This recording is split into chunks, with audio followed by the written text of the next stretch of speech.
The United States has lived with the knowledge of pollution and a changing climate for generations, but the solutions we've been given, especially since the end of the last century, don't come close to making a dent in what is a true global emergency.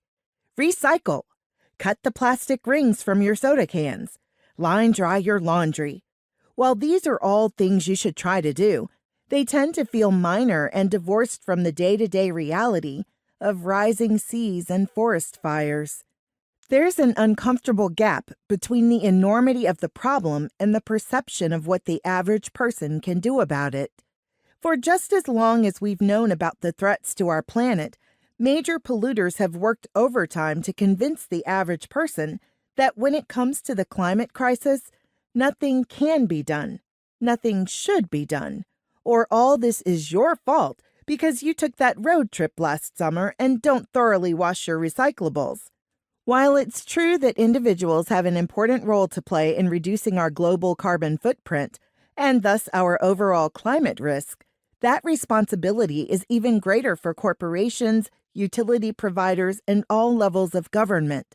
The reality is that while there is increasing recognition of and investment from the public and private sectors, in climate mitigation and adaptation, that change is still going to take years, maybe even decades, to be realized, if it happens at all. In the meantime, we're stuck with flooding streets and summer days so hot that they're literally melting transportation infrastructure. Regulation and legislative change are both necessary, but that work is by its nature slow-going, complicated, and without easy entry points for the average person to meaningfully participate.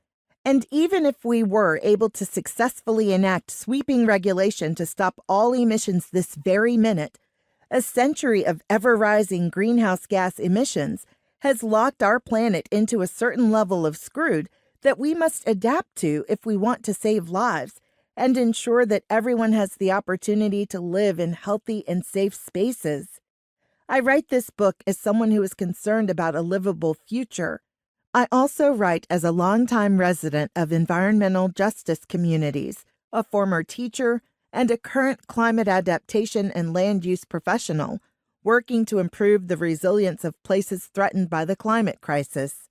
The people I've met in my 16 years of people-centered community work are ready to adapt their neighborhoods to the realities of a warming planet, but feel unprepared or as though they don't have the time or expertise to make a difference.